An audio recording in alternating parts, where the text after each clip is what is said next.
Do not rush this, because when you rushing, that is where you're gonna run into mistakes. Once you know those basic stitches and you keep practicing with those stitches, oh honey, you gonna master.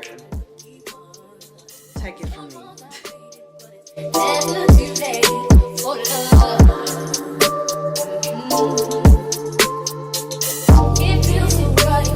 Hey y'all, welcome back to my channel.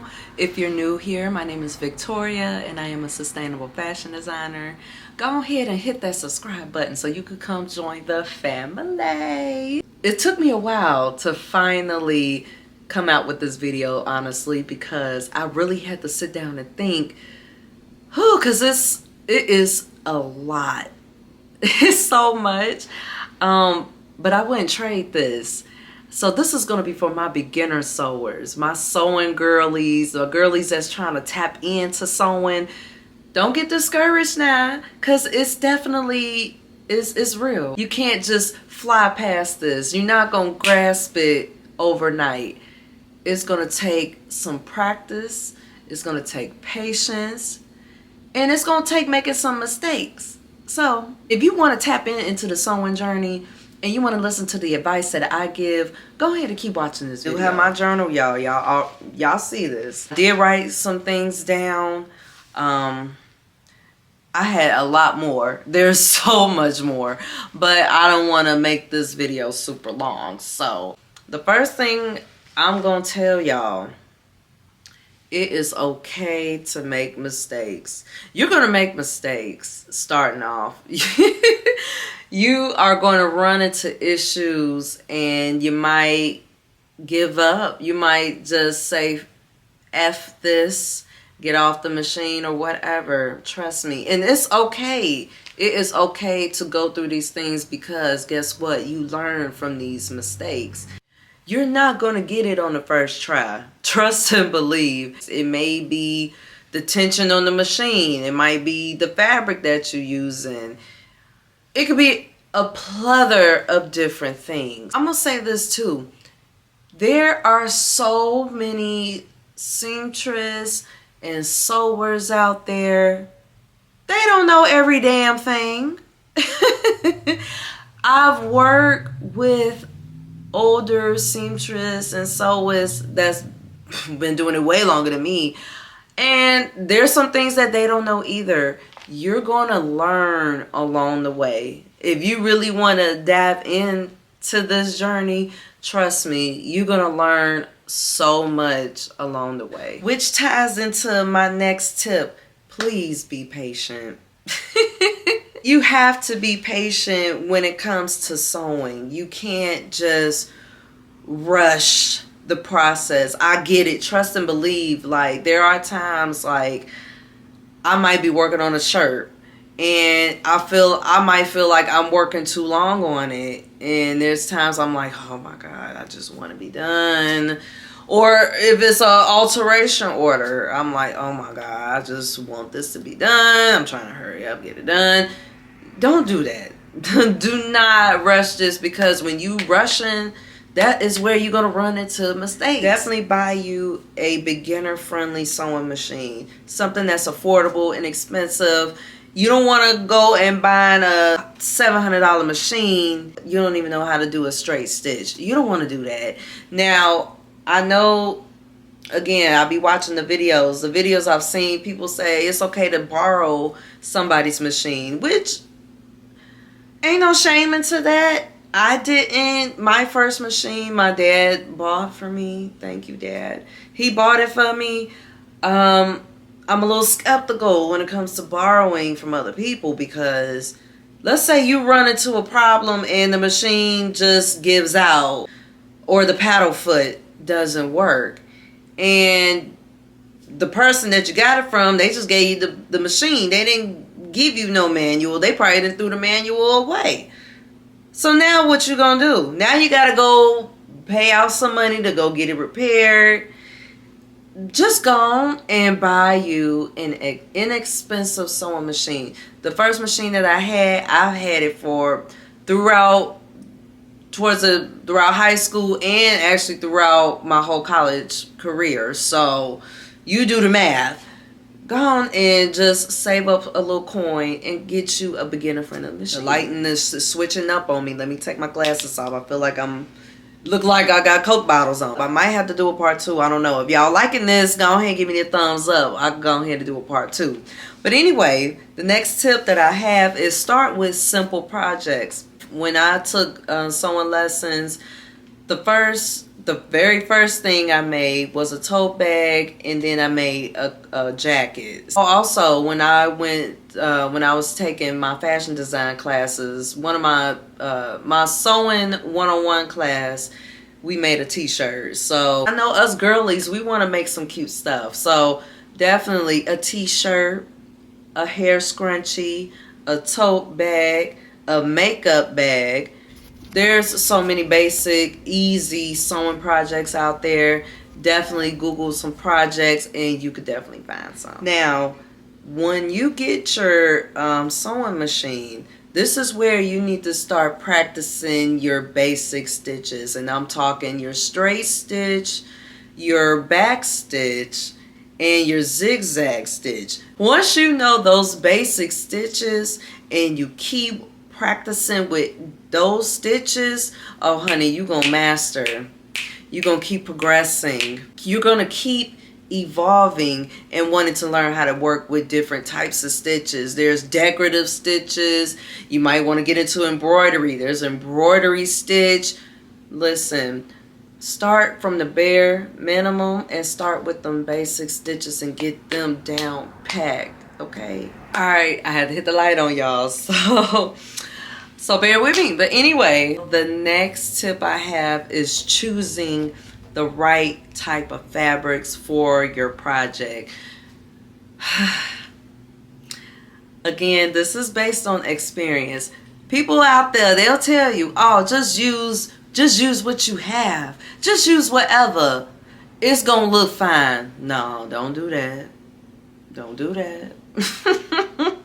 Do not do that. If you're working with a pattern, now there are beginner friendly patterns out there. Google them. You got Mood Fabrics that have free patterns out there. There's tons of basic patterns out there. The instructions are going to add suggested fabrics. They put that in there for a reason. You do not want to make a dress using wool fabric. I don't know. The drape might be off. The texture, the density of it. Listen, don't just use any damn thing, okay? If you're using a pattern and it has the suggested fabrics of what it tells you what is going to suit best for that project, follow that. Don't go and just using any damn thing, because the end result, then you're going to be wondering, well, why does it fit like this? Why does the neckline look like this? Take it from me. During college, when I would get fabrics and be sewing and stuff, until this day, it's a couple times, there are a few times till this day, I ain't gonna lie, I don't be washing my fabrics before I work with it. Typically it'd be things for myself and I don't be tripping on it, but I'm getting better, okay? Wash your fabrics before you start cutting on it. And I say that because let's say you work on a shirt. I'm using that as an example. Let's say you made a button-up shirt and you go to wash it. It might fit different from versus when you just had made it, right? Because then it's shrunk up and everything. So the key is wash your fabrics before you go and start cutting on it and start sewing on it. Now this next tip or advice I want to add is upcycling. You could definitely, upcycling is a great way of starting off really tapping into sewing. Now I didn't say this before, but I think I was about 9 or 10 And this was around in the early 2000s. And y'all remember where the distressed jeans was a trend back then, okay? Half of my jeans, I got crazy. I had some scissors and start cutting up my pants. And they came out so cute. But what I'm saying is, definitely go tap into upcycling. You might have some clothes in your closet right now that probably doesn't fit right. I really started upcycling, like started heavily upcycling, I want to say was after college. And the woman that I always watch, and I still be watching her, her YouTube channel is Blueprint DIY. I binge watched her and my mind just started going crazy. So that is my advice. Definitely, you know, try upcycling. Try upcycling your clothes if you're a little nervous of just working with some just flat out a yard of fabric. Try working with your own clothes. Now, my next tip is have all of your sewing tools on hand with whatever you're working with. Have everything on hand. They have so many little sewing kits out there, but you're definitely going to need fabric scissors, your regular scissors. You're going to need measuring tape, your thread, your hand thread and needle. Them are like the common tools that you definitely would need.